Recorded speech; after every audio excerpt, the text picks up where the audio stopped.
It's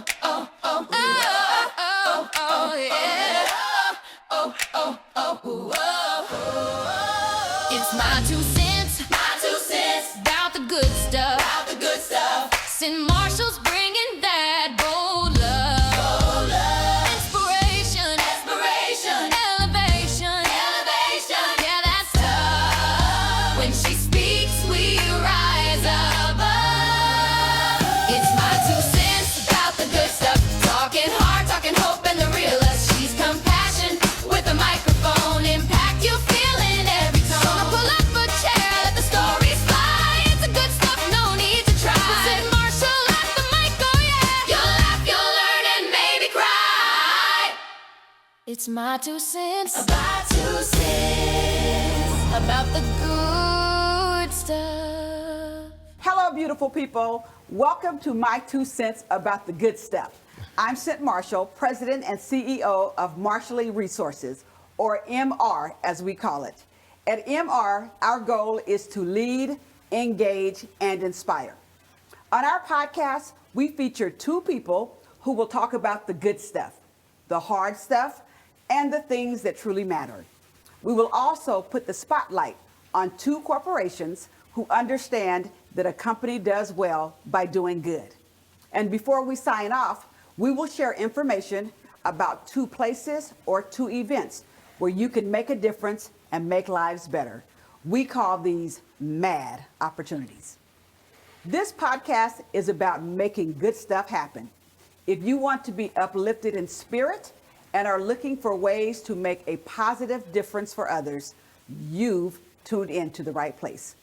We hope you will enjoy these inspiring conversations of compassion, action, and impact. May is Mental Health Awareness Month. I recently did a social media post on mental health, and the response was overwhelming. It actually surprised me. Mental Health Awareness Month began in the United States 77 years ago and was formalized as a month of national observance in 2013. The purpose of the national observance is to raise awareness and educate the public about mental illness, the realities of living with mental illness, and the strategies for attaining mental health and wellness. By talking so openly about this, many are striving to reduce the stigma that surrounds mental illness. There is still a stigma. The truth is, almost every family, every workplace, every church, every community, and every friend group has been impacted by mental health challenges in some way. According to the National Alliance on Mental Illness, 1 in 5 adults in America experiences mental illness each year.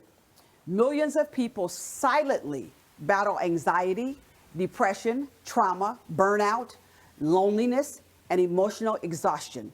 And sadly, many people suffer in silence because they are afraid to ask for help.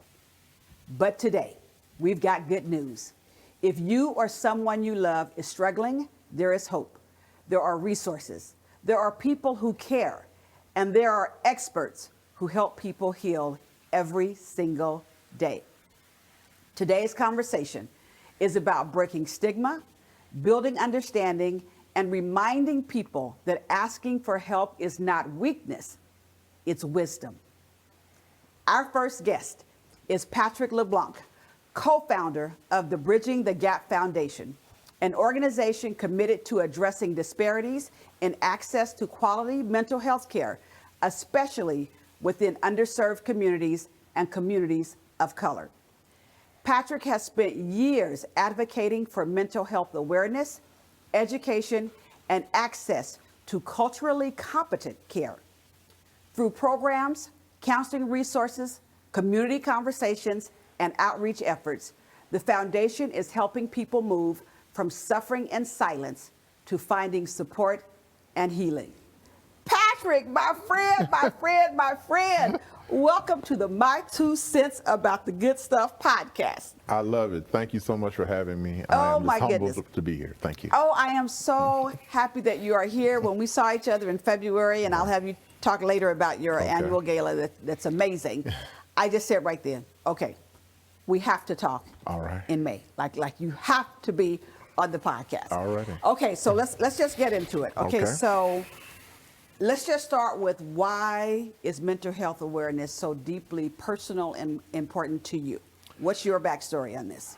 Well, the backstory is people, a lot of people don't know, but I'm doing this out of lived experience.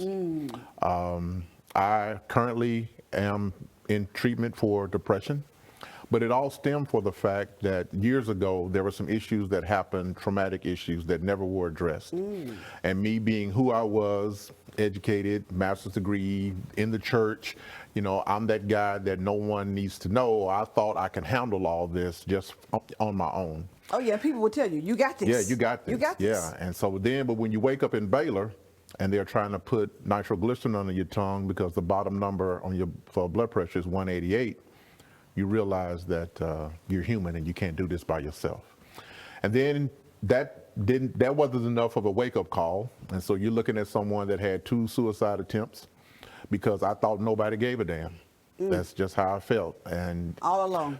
I'm by myself, nobody cares, I'm going through this, but then God reminded me that he does care. And Oh, so yes, he I'm does. here.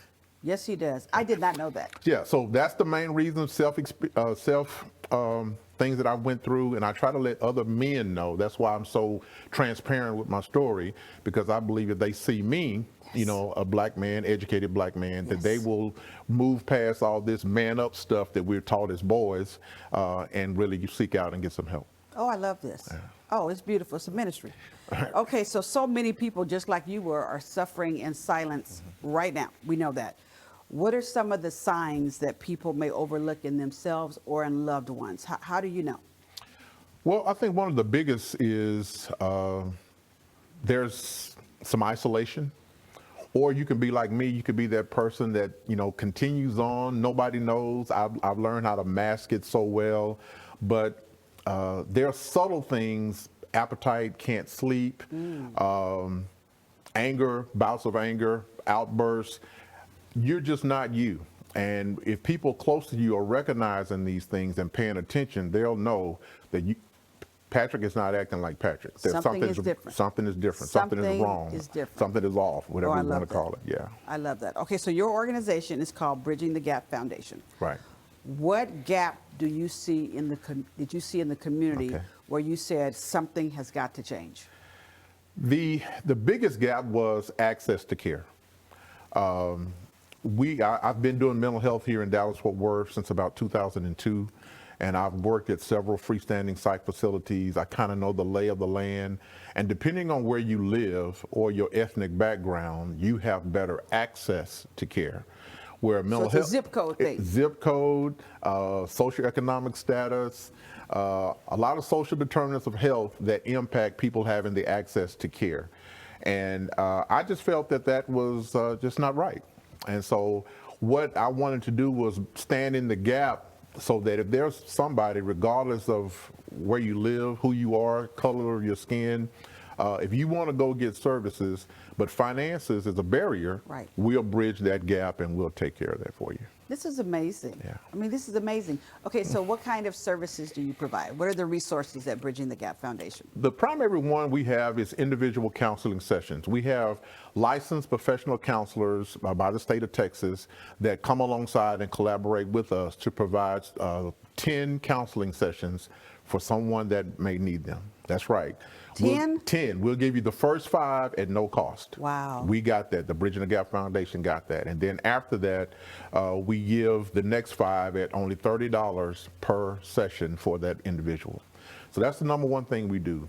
Then next, we just try to be an advocate. We're trying to really talk to the change makers to let them know we have to do better. Texas is number 50th in the United States with providing mental health services. What? Say that again for the people in the back. Texas is number 50th in providing mental health services for its citizens. What's that about? Well, And you may not know the answer to that. I- Maybe, you know, maybe I need to ask my policymakers. yeah, and so we're working with some of the best, that are out there advocating with us. And we do have some great ones Yeah, here.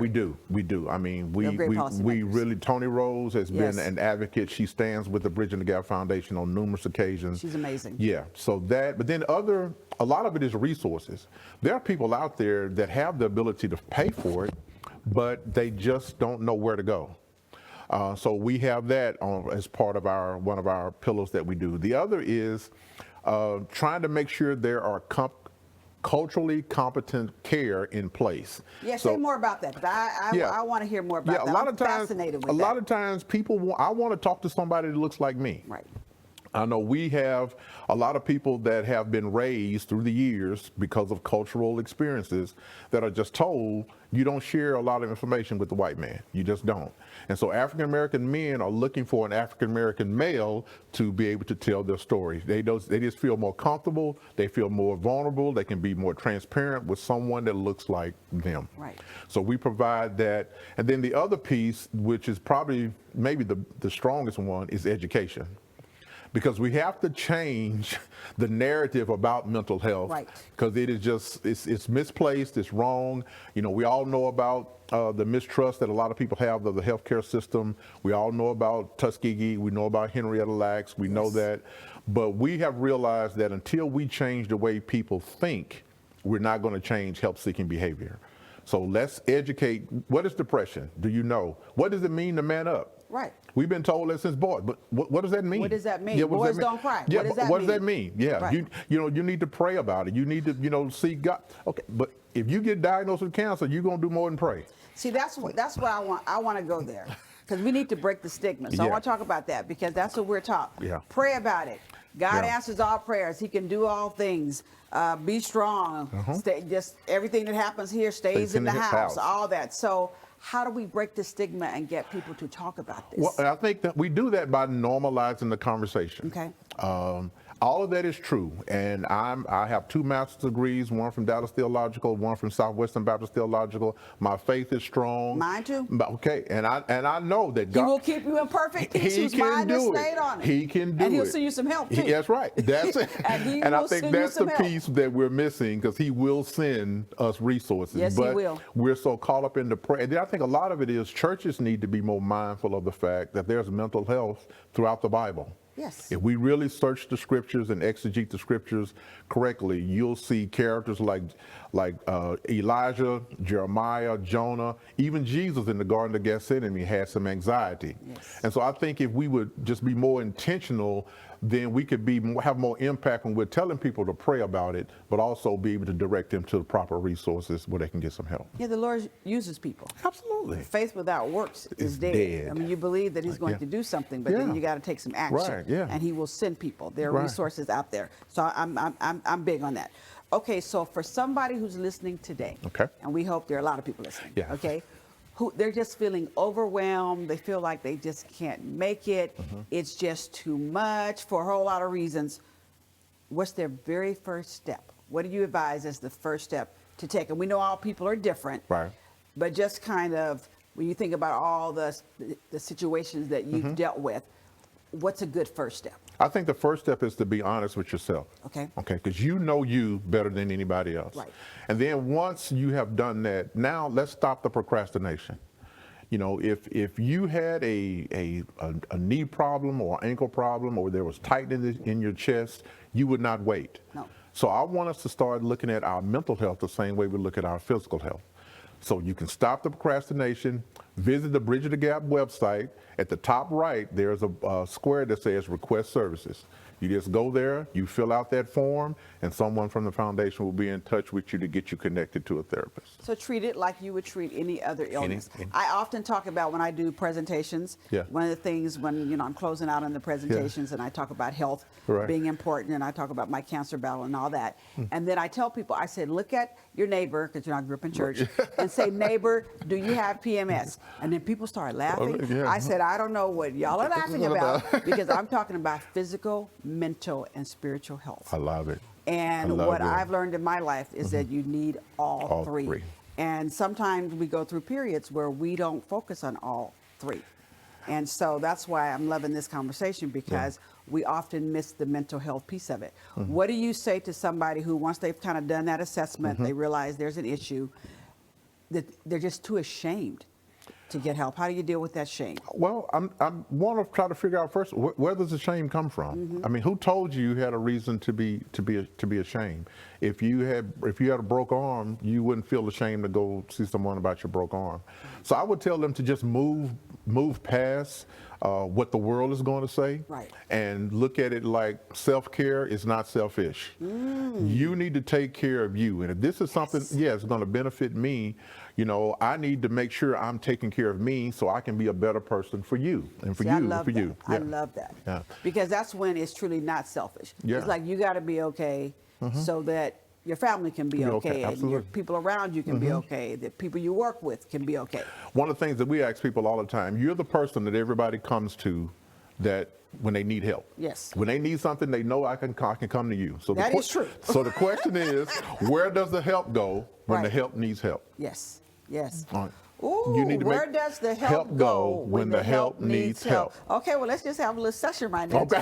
What's the answer? Well, I like that question. yeah, I think this is where you need to come to the fact that I need to take care of me. Yes. I need to make sure I'm doing stuff for me, and that Yes. self-care piece is not selfish. We all have cell phones, and regardless of where we are, at the end of the day or at some point, we're going to make sure that we have that cell phone charged and ready to go. All the time. Aren't you more important than a cell phone? Ooh, I love that. If you have that kind of cognizant reality about your cell phone, why aren't you doing the same thing to take care of yourself? Because when that battery gets low, You know better than anybody when it gets low, Right. but you have to recharge, Right. Got or else to. it's going out and you're of no use, like that phone. I never let my phone go out. That thing gets down every now and then. It Yeah. might get down to like 20%. I'm like, oh. Oh, and we But you also get an alert yes. when it goes to 20%, at least mine does. And so your body will give you an alert. Talk about that. The executive director of the American Psychiatric Association, Raul Anderson, told me the story about the check engine light on our car.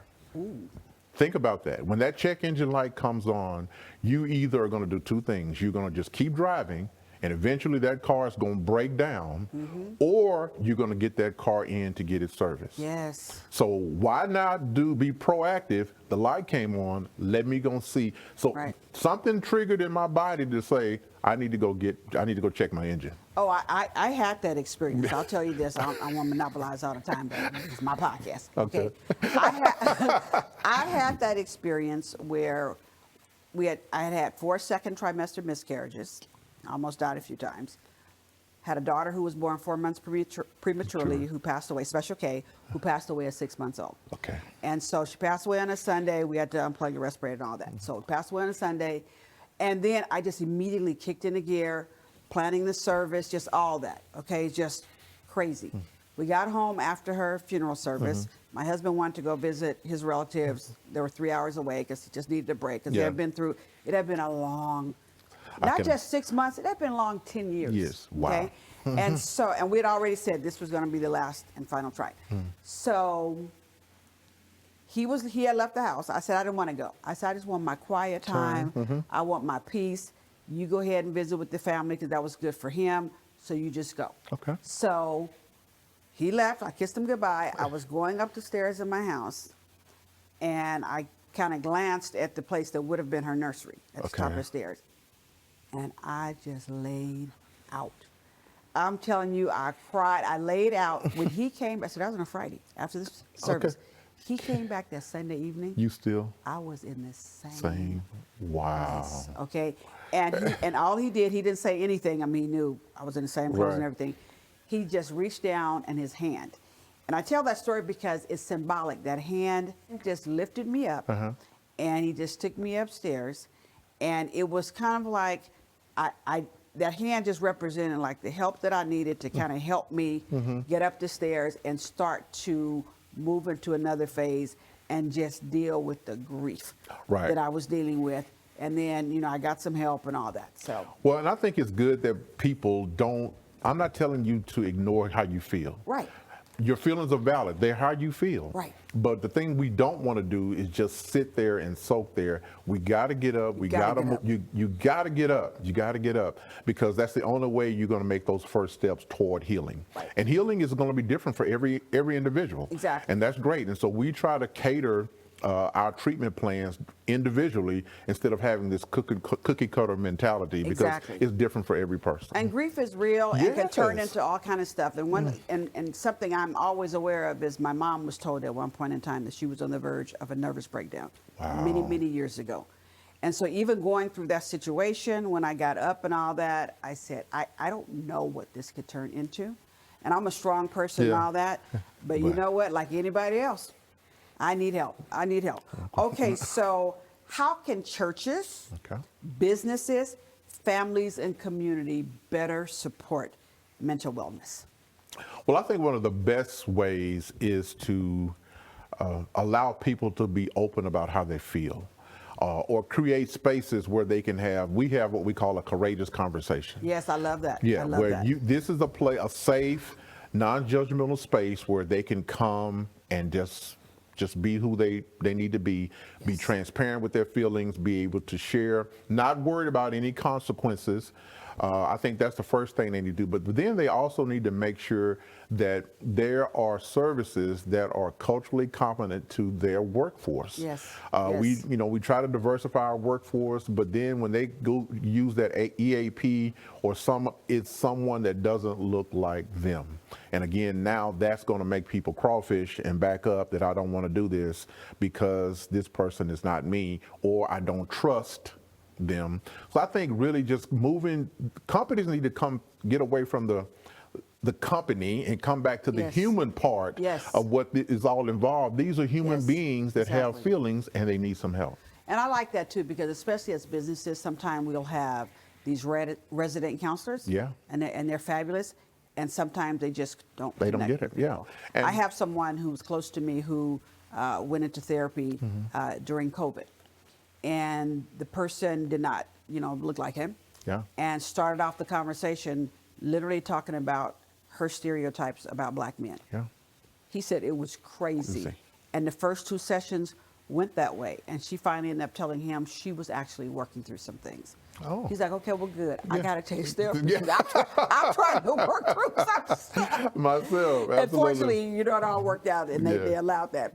Okay, so before I ask my last question, I want to give you an opportunity to tell us about your annual gala that I actually attended that was amazing. I mean, it was amazing. And then you have a walk coming up as well. I want you to talk about that. All right. Our annual Mardi Gras Masquerade Gala. I'm from Louisiana, so I love Mardi Gras. But a lot of people don't understand the history behind the Mardi Gras mask. People wore the mask back when Mardi Gras first started so they could fit into a function or fit into a place where otherwise they wouldn't have the ability to get in because of who they were. Wow. So the mask camouflaged their identity, and they could get in. Oh, I'm thinking of Paul Dunbar's poem, We Wear a Mask. Yeah. Go ahead. Right. Don't even take me there. So we have a Mardi Gras Masquerade Gala every February. It's always the Friday before Fat Tuesday. Fat Tuesday means Mardi Gras. And so we always do it then, and our goal is to unmask the stigma of mental health. And so we have that every February. Next year, to be February the 5th, 2027, at the Arts District Mansion in downtown Dallas. It's going to be fabulous. February 5th, February write it down. 5th. I will be there. Every year we try to take that thing higher. We have a second line band, and we had a violinist this year. So again, we're trying to figure out already how can we beat that. I walked into that band. I was like, oh my goodness, what is going on in here? Someone actually invited me to it. Okay. And I said, why did I not know about this? But I will not miss another one. Our other major fundraiser is our Bridging the Gap Walk. And we do this this is our major awareness and advocacy piece, because what we do is always held at the Ron Kirk Pedestrian Bridge, which is located— Shout out to Ron Kirk. Ron Kirk, which is located at the Trinity Grove area. And a lot of people don't realize that bridge starts on one side of the Trinity River and goes to the other side. So 2 pillars for the walk is, first of all, we want to bridge the gap between North and South Dallas, racially, economically, all those other factors. We're trying to bridge that gap. I love it. But the other piece is to let people know that there's mental health challenges on both sides of that river. Oh, that's good. And so we're trying to bridge that gap as well. So it's called the Bridging the Gap Walk. It's always the third Saturday in September. This year is going to be September the 19th. And we're trying to get 500 walkers to walk that bridge. You can walk over, it's 1.5 miles, but you can walk as many times as you want. And just bring awareness. Oh, that's awesome. And just come and stand in the gap with us. You can have water out there for We're us. gonna I mean, have I'll bring water. my own water. Yeah, I'll bring water. we're gonna have water. We're gonna have other refreshments, hydrate. You can make sure people don't get hydrated. We always have therapists, vendors on site in that's case someone beautiful. does want to talk about some issues they may have. So there are going to be tons of therapists there. It's just a great Oh, thing. I love that. Give us the date again. September the 19th. September 19th. Ron Kirk Pedestrian Bridge, 8 o'clock, we'll start walking. Oh, that's beautiful. You are doing some good work. Thank you. You're up to good stuff. Thank you. Okay, so look. Okay, so my last question. What gives you hope right now about mental health awareness? I think the biggest thing is more and more people are acknowledging that they have a challenge, they have an issue. Something is just off. Right. We went from, we got our nonprofit number March 13, 2020, the day the nation shut down. So we didn't have a client until the next year. So with 2021, we had 2 clients. Last year, to give you a perspective of how we have grown, we ended up with 374 clients, and we funded 2,525 professional counseling sessions. Oh my goodness. So that gives me that more and more people are realizing that there is hope, there is help Yes. out there. So the phone is ringing, and we're just happy that we're able to answer that call, but we can't do it without the support of people, philanthropy. So we're just trying to make sure we keep giving people hope that things can get better. I love it. And we'll make sure that we keep giving you help. All right. Okay, so thank you so much for just sharing your wisdom, Yes, ma'am. Your work with us, your heart with us. So I have to, you didn't ask me to do this, but I got to do my little blurb, okay? So the folks, and I'm going to talk right into the camera. So the folks at the Bridging the Gap Foundation are helping bridge disparities in mental health care and providing support, education, and access for underserved communities.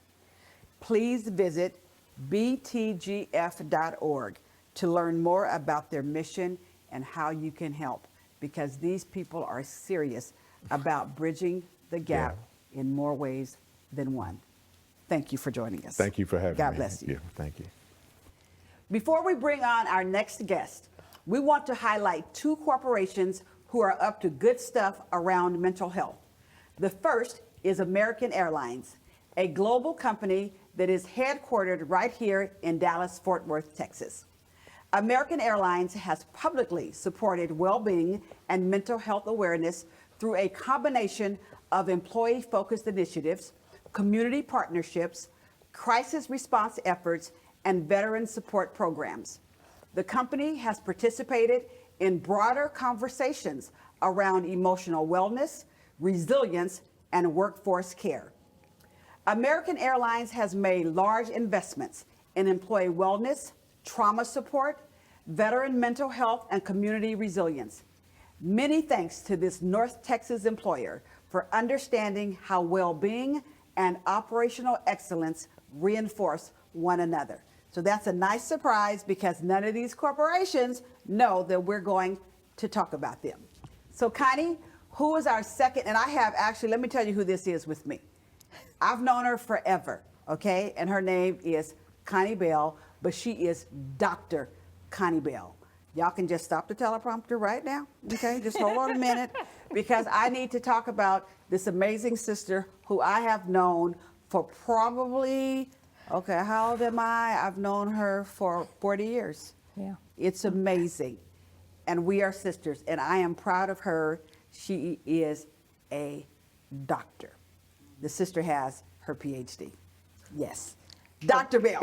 So, Dr. Bell, who is our second company, and thank you for joining us today. Well, thank you for having me here, and I just love you, sister. Our second company spotlight shines on McKesson. This company sits at the corner of healthcare delivery in America, which gives McKesson a unique vantage point on the growing importance of mental and behavioral health. The company has invested in employees' well-being initiatives, community health partnerships, and programs that support healthcare workers facing burnout, stress, and emotional fatigue. McKesson also supports organizations focused on health equity, patient care, and underserved population, areas where mental health access is increasingly recognized as critical. The McKesson Foundation demonstrates direct commitment to mental health crisis intervention and awareness expansion. McKesson's focus on mental health is best described as integrated into its broader mission of advancing health outcomes and improving care accessibility. The company emphasizes mental health screening and support as part of comprehensive community mental health through philanthropic grants to crisis intervention, organizations like 988 Suicide and Crisis Lifeline. Amazing. Amazing. Thank you, Team McKesson, for recognizing that mental health is inseparable from whole person health. I love that. I love that. Back to you, Cent, to introduce our next guest. I love that. So shout out to American Airlines and McKesson. Yes. Some local employers here, they did not know we were going to do that. So just want to give it up for them. Our next guest is Dr. Jessica Gomez, Executive Director of Momentous Institute. Dr. Gomez is a bilingual clinical psychologist with more than 2 decades of experience working with children and families. She is deeply committed to expanding access to quality education and mental health services and helping communities thrive. Dr. Gomez, welcome to My 2 Cents About the Good Stuff. And you are up to good stuff. Now, of course, you know I am familiar with Momentous Institute. I love, love, love y'all. So for everybody else, okay, that don't know you, tell us, what is Momentous Institute? What are you about? And what problem are you working to solve every single day? For over 100 years, we have been helping the North Texas community provide access to mental health services. So we're talking therapy, play therapy, family therapy, to families who would have otherwise not had access to care. We have a laboratory elementary school in South Dallas that is focused on not just teaching math and science, but on teaching children about their brains, about mental health, and positive relationships. And we have proven that you can change the trajectory of a human's life by teaching them about their mental health early on. And then we take this and we spread the gospel of Momentous as far and wide as it can go. So thank you for having us here. That's why I just love it. I love it. I had the pleasure of being able to speak at one of your annual events. And you had us dancing. I had to dancing, and I learned so much. I mean, I learned so much. So you spent more than 2 decades working with children and families, and I love this focus on children and the families. What are you seeing right now that really concerns you? What's keeping me up at night right now is something that I've never seen in those 2 decades. Post-COVID, first of all, we realized that mental health isn't just for some communities. It's part of the human condition. None of us is getting out of this without recognizing it. And what I'm seeing, it's almost as if the notch was turned up. So children and adults as well are reporting anxiety, depression at higher rates than we've ever seen, trauma rates. Every 40 seconds globally, we are losing someone to suicide. Now, this is completely preventable, and we have the science. And so we're seeing it nationally, but what we're seeing in North Texas, it's almost ramped up a little bit because access is a lot harder here. We don't have enough professionals to meet the needs of children or adults. And so we are in a true state of crisis across our nation and here in Texas. Oh my goodness, right here in Texas too? Yes, ma'am. Okay, so as a bilingual clinical psychologist, have you seen unique barriers in communities when it comes to asking for help or accessing care? Absolutely. And let me start with an example. I struggled with mental health issues for about a decade, starting at the age of 10. Now, I didn't know that's what it was called because my family, and in many cultures, not just in my Latino culture, we don't speak about this. We don't have the language. There's shame. I would more readily be sent to go to the doctor to check on my stomach than on my mental health. Yes. Now, that isn't shaming my family, but this is what we have to do. We have to start talking about it. Now, for some communities, healthcare access hasn't always been safe. We haven't always been treated equitably, so to say. So I think we've got some work to do there, and there has to be representation. I always say I'm a bilingual psychologist because my first language is Spanish, and so I want to serve that community, but we have to have people from the communities that represent that community, that understand the lived experience serving those communities. So we've got some work to do. So for some communities, I think if they don't see someone that looks like them, that understands their lived experience. For instance, when I went to therapy, and the therapist was like, why are your parents in here and you're 20? Right. Shouldn't you be independent? Well, in my culture, it looks a little different. It looks different. Yes. It looks different. So I would say we've got some work to do with some of our communities in creating safety and opening the dialogue. I love this. I love this. Yeah, you talked Dr. Bell. You talked about how, like, in the communities, we don't really talk about things, which actually demonstrates, like, a lot of people may be suffering silently. So what are some of the signs that a parent, a child, or even a leader may need emotional support, but may not even realize it? Start with the first thing, trust your gut. If your gut tells you and speaks to you that something might be off, like, I should be checking in on you and asking truly, how's your day going? That's the first thing. I always tell parents and adults, trust your gut. If you notice something with your partner, with your husband, with your wife, with your child, but also you know their patterns. With children, the red flags are going to be, are they not partaking of the things they like to do, hanging out with their friends? Has their sleep patterns changed? Are their behaviors looking different? Are they just pulling away? Are grades slipping? Same thing happens with adults. Now in the workplace, it's going to show up. Maybe they're not hitting goals. They're keeping to themselves a little bit more. Instead of saying, God, that person doesn't want to do their job, what I always lean into is there something else going on? Just being curious and chasing the why, because all behavior communicates an unmet need. Yeah. I know as leaders, Connie and I have both had to do that. We worked together for years and had to pay attention to patterns and what's going on with people. Are they coming in late? Are they staying longer on breaks? Are they snapping back at people? What's going on? Because we've shared conversations about people we were concerned about and said, okay, we need to do something. Yeah, and sometimes quiet is not okay. Exactly. You know, somebody, oh, they're just quiet, but sometimes that's just not okay. Curiosity helps, right? Yeah. If we're curious about people, and I always say positive presupposition, you know, assume the best until otherwise indicated. Yes. And just be curious. It could open up a conversation. But I think really checking in on people, even sending a message, a text message, how are you doing today? Right. Or let's meet for coffee. I think people need connection right now. Yeah. You talked a little bit earlier about what Momentous Institute focuses on. So one of them is education and mental health. So why is it so important that you incorporate those two things together rather than address them separately? Absolutely. Children spend, outside of their home, they spend most time in education systems. And our education, in my opinion, needs to catch up. We can't just teach humans about science and reading, all those things. Those are important things. But the track on which success achievement runs on is your well-being, and mental health is part of your well-being. It's time that we stop talking about your physical health and your mental health. It's all part of the same health. I say it all the time. Exactly. PMS, physical, mental, spiritual health. I focus on all three, but I learned it the hard way. Well, and what we've learned over 3 decades of research at Momentous Institute, that is, if you focus on the reading and the math, but you also teach children about their brains. And why am I talking about the brain? Because emotions, right? So when that kid sees that math problem, or little Johnny doesn't invite him to play on the playground, he's going to know, I'm feeling a big emotion and I know what to do about it. We teach them the skills to manage big emotions. We teach them the skills to understand their emotions and to set up healthy relationships. That's how you set up a healthy society. That's huge. Yeah. And you're starting it early. Exactly. Starting early. Skills to Exactly. manage big emotions. That's huge. For a little person. I need those all the Yes. time For a too. little So person. we all Yeah, do. We do, right? Okay, so I have a big question for you. So can you explain the heart behind Squeeze the Day? Absolutely. So this is our 2nd year with the Squeeze the Day campaign. I know it sounds fun, but you know, our team got together 2 years ago and said, May is Mental Health Awareness Month. How do we get people's attention? So it's a play on Seize the Day. Yes. We said Squeeze the Day.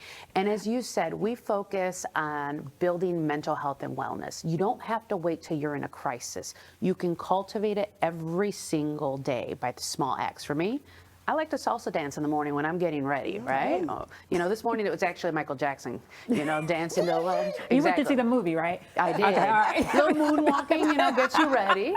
That's right. That's But right. it's a play. We wanted to remind people that every single day you can cultivate your mental well-being and your mental health. Don't wait until you're in crisis. So be in community. Go to the zoo. Go to the park. Call your friend Cynth and go for coffee. That's right. That's right. Take a So- walk down the street. I did that. I did a squeeze a day post. Yeah, recently. So we partnered with iconic, locations and places and spaces across DFW that are helping us elevate the conversation on mental health and also destigmatize it. So who knew you could go to Clyde Warren Park and you're working on your mental health? Right. Well, you incorporate it into everyday life, right? So it becomes something more natural rather than, oh, now I'm in a crisis and I got to do Exactly. something. I love this. You gave me something earlier. I'm going to pass it back to you so you can kind of Absolutely. explain what it is, because I just love this. I love this whole squeeze the day thing. I got to do another squeeze the day Instagram post. I got to figure out where I'm going to be. But I We should actually do it as a felt- group. As a group. I felt Yes. so much better. Even after I did it, right? I'm like walking down the street and I took a break between 2 meetings and literally just walking down Wow. the street.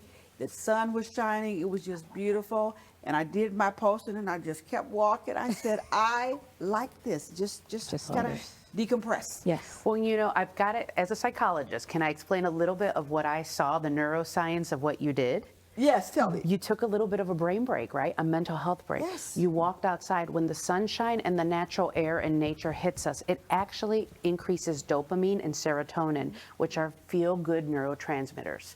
So the dorky translation of that is it's good for your mental health. Because I felt good. Did you know you were doing all that? No, I was just walking. There's a lot of because- science behind what you did. I was just walking. So because you thank asked me to you. do a post, but it worked because I felt so good and I felt like I had a break. And like I said, I just kept on walking. I'm like, what is Like, wrong? okay, this with is me? feeling good. I'm going to keep doing it. And that's what it's going to take, right? Because you can't wait till you're in crisis. But if you cultivate it little by little every day, which is, we came up with little reminders for people. Like this one has breathe, hydrate, nourish, move, regulate. I call this the foundations of well-being. When I was, and still continue to work with clients, whether it was ADHD, divorce, issues at school, I would always start with all of my clients asking, let's talk about your foundations of well-being. And they're like, huh? How are you sleeping? Are you sleeping enough? What are you putting in your body? Are you moving it? And I'm not talking about a marathon because I wasn't built for rigor, but I like dancing. So what do love you to like to dance. do? Right. Right? Do you like to dance or do you like to go walk at the park? And then finally, what's your community look like? Do you have enough uplifters or do you have a lot of drag in your life? Once we started working on those things, for instance, the child that was sleeping 6 hours a night, of course, I'm going to look like I have ADHD. So this is a nice little reminder. Right. I put it next to my desk so it reminds me, work on this every day, a little something. I love that. And then we've got stickers. We use this for the adults and kids. This is science, though, I promise you. We'll use our McSqueezy for Squeeze a Day. It's got a little bit of bumps on here, which is sensory integration. This is good for your brain. It helps calm your nervous system, but it reminds you to trace around the lemon and breathe in and breathe out. If you do 3 to 5 quick breaths right before that big meeting you have with your board or that big test you're going to have, it helps your brain to settle down. Wow. So we're bringing science where it's accessible to communities versus journals that no one reads. We want to make science approachable. We believe that's how we're going to save lives I love this. by bringing it to the people. Oh, I love Wonderful. this. Oh, y'all just doing some great work at Momentous. Okay, so you focus a lot on families, which I love. So what are some simple things that families can do to connect more with their children and create just that connection with them? I love that question. Thank you. What I always tell parents, especially right now, because they're like, how do I get them off of this? I'm like, how do we get you and the kid off of this? Right, both, exactly. And I'd say don't focus on taking things away, but adding fun things. Maybe have a picnic at the park. It doesn't have to be big. It doesn't have to be expensive. Let's do a picnic at the park. Let's go walk at the lake. Let's go to the park. Let's go to the museum. So as you add those things for connection, I think keep it simple, folks. What I like to do is I like to go walk around White Rock Lake. Because there's community, there's play, and then I'll touch grass. Like literally sit on grass. It's good for your mental health. Oh, I love that. So that's what I tell families. If you want to have great communication with anyone in your life, especially your children, Yes. invest in quality time. It's not quantity, it's quality. And when you're there, Yes. pay attention. Be Yeah. attuned. Be very intentional about it. Exactly. Yes, I have this Well said. time that I have with one of my daughters almost every day. for about 45 minutes. We're into this whole Grey's Anatomy thing right now. We're in this, because I just didn't watch TV, and I still don't. But that's our time together. I love that. No phones, no nothing. And sometimes she'll just text and says, Mom, I'm coming up there so we can watch an episode. And I Get just look at ready. my calendar, I'm like, okay, well, Get ready. stop and watch the episode. Well, It's and our humans- episode, because to your point, it's our connection time. It's not even about the Exactly. episode. When our brains need it, our brains are wired to be in connection. The Yes. way that we heal is in relationship. Yes. Oh, I love this. Okay, so, I mean, we just talked about this a little bit. In a world filled with social media, pressure, anxiety, comparing ourselves to others, how do we help these young people protect their peace and confidence? And I will tell you, 2 of my 4, I am in awe of how these young people protect their peace. They've taught me and my husband a lot about protecting Which is important. their peace. I love that. Yes. I love that. So you've got some wisdom you can probably share with me. Well, I think they got it from some other people, therapists and all that. So, to your point, because when you stop and take the time to have people pour into you about your mental health, Exactly. which they've done, then they have some tools now. Well, and I think there's a couple of things. I won't hit on all of them, but the main things that come to mind for me is starting with us. You know, children observe us, they're watching us. So what are we modeling for them? Am I taking care of myself as a number one? And when I work with moms, oftentimes that's a hard, what do you mean I got to take care of myself? I got to take care of everyone else. No. But your children are watching that. The second thing is empowering our children to set boundaries. Healthy boundaries. If you're tired and you can't meet an obligation, you know, how do you navigate that? Setting healthy boundaries, those kind of things. Great. Foundations of well-being is the same thing. Are your kids having enough time to sleep, eat well, spend time in community and move their bodies? And also, I tell parents, pay attention to what they're on. Set boundaries about technology, be interested, and also, I think those boundaries are super important with technology. I find Yes. that parents often give it carte blanche versus, no, this is a contract and it's a privilege. If you abuse this privilege of use, Right. I get to take it back. And that phone goes right there Right at 9 back. o'clock. and it Exactly. just- oh, no, I'll All take it of right those back. things. I was known because- as the confiscation queen. Exactly. I will take it back. And they can't, there has to be limits on time. What parents are not sometimes recognizing is that a lot of the apps that they're playing on are designed to activate the same addiction circuits in the brain as gambling or anything like that. So the brain will start to literally get addicted to that technology. The only Wow. thing to inoculate it is being with others, playing in nature, all those other That's things good. that we Yeah. grew up with. Oh, I love that. I love that. Okay, so what role does community play in healing and emotional wellness? I mean, just the community, I mean the broader community. Then, Connie, I'm going to turn it over to you for the last couple. Well, as I said before, we are social beings. Yes. We are wired at a biological level to have what I call this right brain to right brain connection. If you'll engage me a little bit, I always like to talk about our eyes are meeting each other. And if we sit, it takes a 30-second burst scientifically to just have a loving gaze, an understanding gaze for oxytocin to be released. That's that love chemical. We need that. I mean, it's great to have technology where we can Zoom now, but Right. nothing will ever replace the need to be in human connection. I believe that. So I think community, how do we create healthy societies? By building community. I love this. By having safe communities, understanding communities. Yeah, we need each other. Absolutely. Yeah. You know, that's I one of can- my lines. Yeah. We need each other. We are our brothers and sisters keepers. Exactly. Yes. I can just hear your passion and how you speak about mental health and, you know, what helps people be connected with others. What gives you hope when you look at the next generation? You talked a lot about, you know, they're very technology focused, right? So what gives you hope? Oh, gosh. First of all, the conversations like this that we're having, post-COVID, everyone started talking about mental health. We were on the fringe before. Yes. But what gives me hope is when I walk the hallways of Momentous School, Momentous Institute, of other organizations that we work with, our youth, I mean, yes, they're facing an unprecedented environment that we didn't have to go through that's connected all the time. But when you hear them talk, I'm like, they give me hope. The way they're talking about health, about boundaries, about the future, I'm really hopeful that they're going to overcome this and they're going to turn the conversation around in a way that maybe my generation didn't. So our youth give me hope. I agree. You just I think gave me they're gonna hope. save us. So I think they are. I think they're going to save us. Yeah. Honestly, they Yeah. get it. They talk about this stuff. Yeah. They, like I said, with mine, I'm watching them know how to protect their peace. They do. They have grown up with different cultures. They understand the technology and the beauty of it and the use of it. Yep. I just think they're going to save us. I really do. Yeah, I'm with you. Looking forward to that. So, I have one last question for you. So, after all the children and families, when you think about everybody that you work with over the years, and you said about 20 of those, you don't look like it. Right. You do not look like you've been You're working. like for 20 years. It's like, okay, when I heard that number, I thought that was like really huge. But what is the one thing that you wish that every child could hear before they went to bed at night?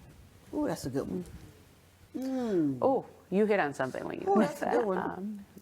My hope is that every child knows that they matter. They matter and they're here for a reason and a purpose. Each one of us comes into this world with a God-given purpose. And so I want them to know that they matter. Wow, beautiful. Ooh, that's beautiful. It's beautiful. Oh my Yeah. goodness. Thank you for Sorry. joining us. Oh no, I just love that. I love that. Thank you for sharing your heart with us. Thank you. Thank you for just giving us more insight, especially Absolutely. into these children and the role that we play in our families as parents, but also as community people, as part of the village.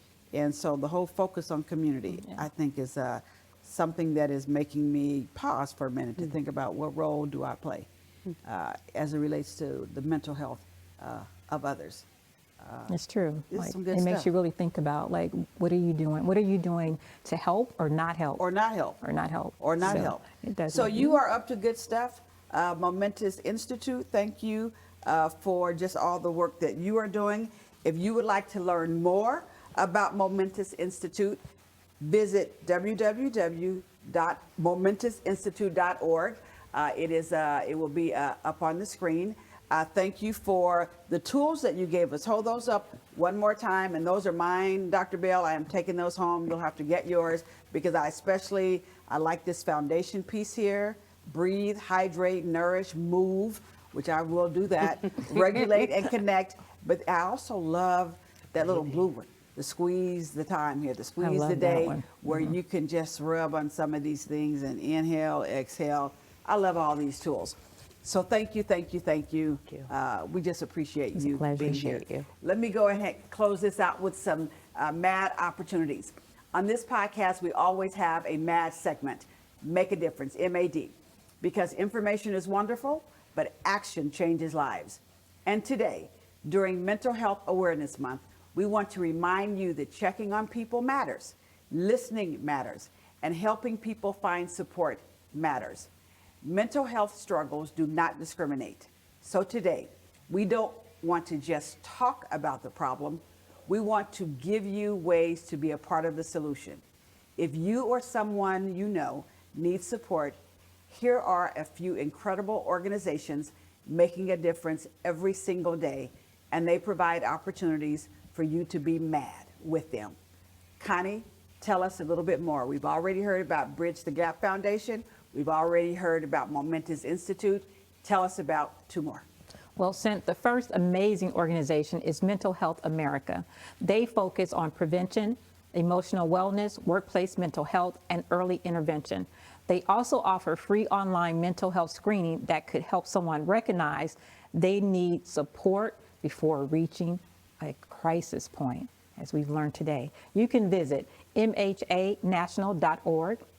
The second organization is for our youth, college students, and young adults struggling with anxiety, pressure, loneliness, and depression. Active Minds is doing incredible work on campuses and communities across the country. Their mission is helping young people know they are not alone.